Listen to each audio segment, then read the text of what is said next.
Okay, so just while the command station is booting up, I'll have a look at this quick talk through. Light on. Put that out of the way a bit. And this is a quick video to look at saving a list of presets in a pattern. So in each of the patterns there's a pattern there, it's got some presets on each of the channels. I've put that as blank because that's how I wanted to keep my channels, as blank. If you change to a different preset, one I've been working just to check this system works, does that make sense? It's up here somewhere, so 13, 14, there we go. So entitled. So if I go to this empty sequence, although you can do it with any, it's just easier if you're going to go to a blank sequence, have a default empty sequence, use that, and I go to presets for all the different tracks. At the moment it's currently got we'll do channel 1 to 8, this voice, and the reason for that is it seems to remember the channel preset allocations for each pattern, and if you haven't recorded any information into the sequencer, it uses the ones from the previous pattern. So to show that, for example, if I go to this one, my pattern, I've got 16 channels of information, voices that are different, or presets that are different, shall we use the right terminology. So there we go, all those there. Yeah. Now if I now move to the next pattern, choose pattern, which is this T entitled, and then check the voice or preset on channel 1, it's my mood because it's changed, but we find the other ones have popped back to the previous pattern, because it on this particular pattern there's only track 1 and track 3 that have information on.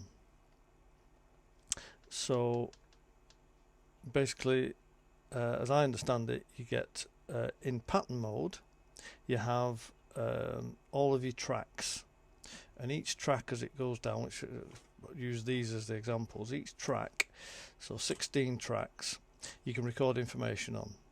If you don't record any information on,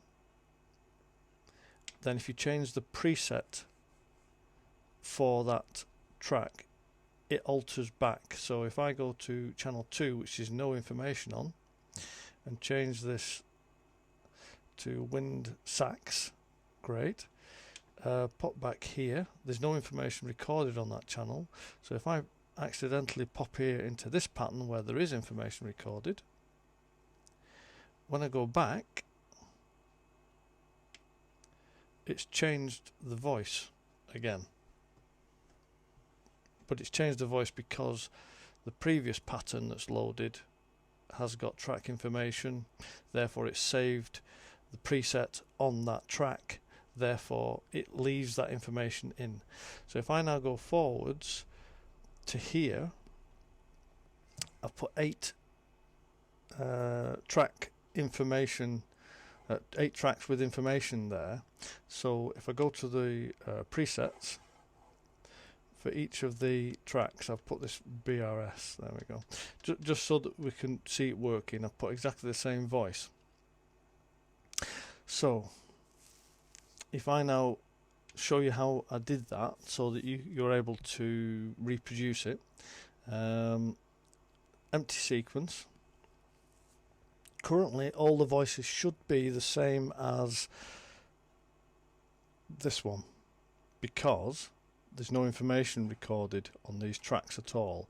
So let's just check, and there we've got, there's all the same voice. Yeah. So the easiest way I've found to do this is if you set your voice if we pop to MP7, so go to Kit Becky Boys there. Still nothing recorded on that track. Yeah. So what I'm going to do is I'm going to change each of these channels now to the voice that I want, which in this case can be that Becky Boys one. So we're just putting lots of drum kits in here.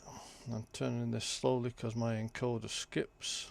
I've got to sort that out at some point. So therefore now all the channels here I've got Becky Boys on, but no information recorded. So until I record information into those, there'll be a problem with it not remembering this change of each of the presets on each of the channels. So if I go to pattern, press record twice to get into grid record, and this is the quickest way I found to do it. All you need to do is alter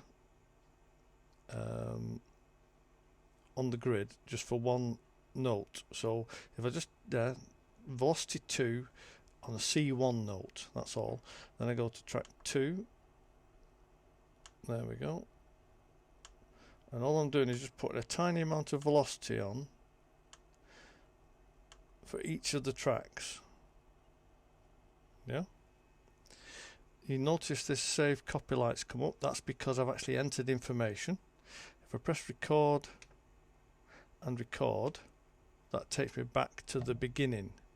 We now see for the pattern we have the asterisk, which tells us we've got information to save. So I'll press save copy, change to the destination, empty sequence, and hit twice enter, and then it's done. It's called untitled. That's just because we haven't edited the title, which we can do. We can just go to untitled here. I told you the encoder skipped. There we go. Now we'll save the pattern name, save pattern. Right, so now it's called that. Yeah. So if I go now to here, back to this, even back to that one, which has got the 16 tracks of information. If I now check out the different preset assigns, they've all reverted to the presets for that pattern. If I change to the pattern I've just done now, this one, and check the presets out, it's now gone back to the Becky Boys kits for the first 8, which is all changed. And you've got all these 8 lit up, telling you have information in there. But if I press play, you're not going to get anything because it's just one note on each track with a velocity of 1 or 2, so you're not even going to hear it. From that point, then, you can use that if you wanted to. You could then say, right, well, I want to use that again. In other words, create that as a template. So you could change that.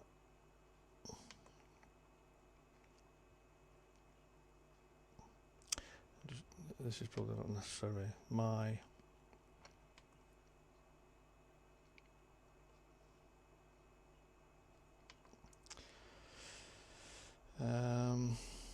I can use these, can't I? PA T will probably be somewhere around there. Well, it's another handy little tip that you can use the keypad to enter letters. You get used to, you have to slide it up and down and get the different sequences, but you can do that. E, so that'll be probably, no, not that one. There, and an N. N is the previous. There we go. And to boot, you get an extra bit of my pattern blank. Yeah. So I'll save that. Oh, have I edited the preset? No, I didn't want that.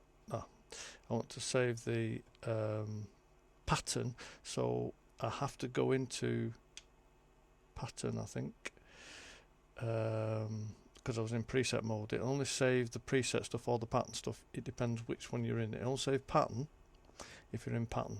It still wants to save it, I think. Oh no, it doesn't. My pattern,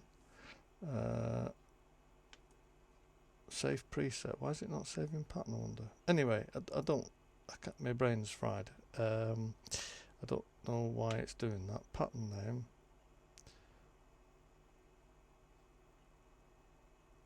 I don't understand why it's not saving pattern. Pattern, save, preset. Ah, hang on a second. No. There we go. Yeah, I had it on the wrong setting. Flipping heck. So when I press save there, let's just do this so I don't forget. Right, so it's now called my pattern. What I'd done there, when I pressed save, you can save preset, copy song. There's lots of different options on the save button.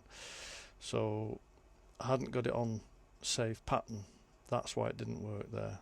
Okay, so that I assume is wanting to save a change to the preset. So we'll change that. That's why that was flashing. So there was a change wanting to be saved to the preset as well as to the pattern, hence the mess. Back to patterns, change the name. If we go back here now, we've got all these brass names for the presets on each of those channels for each of the tracks. If I now go to the new pattern I've saved, we've then got the new information, and each track has the new voice on it. So then what I can do is go to save copy, save pattern 2, and I can save it to a new place, give it a new name, but have those instruments assigned to each of the tracks. I hope that's helpful. Has been a bit long, but it might help somebody in the future. I'm hoping that that sort of answered a question that I got from someone who watched one of my other videos. It's called MyOneManBand, and it says, does your command station allow different presets to be saved and recalled in each pattern? So the answer is yes, but you have to go through this process of entering information on a track and then saving the pattern, and then that keeps it. See you later.